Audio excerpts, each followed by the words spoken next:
கோவையில் 54 இளநிலை உதவியாளர் நியமனங்களை ரத்து செய்த சென்னை உயர்நீதிமன்ற ஆணையை உச்சநீதிமன்றம் உறுதி செய்தது. கோவை மாநகராட்சியில் 54 இளநிலை உதவியாளர்களின் நியமனத்தை ரத்து செய்த சென்னை உயர்நீதிமன்ற உத்தரவை எதிர்த்த மேல்முறையீட்டு மனுவை உச்சநீதிமன்றம் தள்ளுபடி செய்துள்ளது. 654 விண்ணப்பங்களில் 440 பேரை பரிசீலித்து ஒரே நாளில் 54 பேருக்கு நியமன ஆணை வழங்கியது எப்படி என நீதிபதிகள் கேள்வி எழுப்பினர்.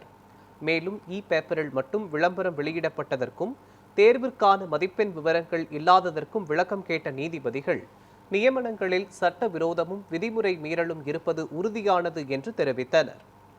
இதையடுத்து முறைகேடாக நியமிக்கப்பட்ட அனைவரையும் உடனடியாக பணிநீக்கம் செய்ய வேண்டும் என உத்தரவிட்டு உயர்நீதிமன்ற தீர்ப்பை உச்சநீதிமன்றம் உறுதி செய்தது.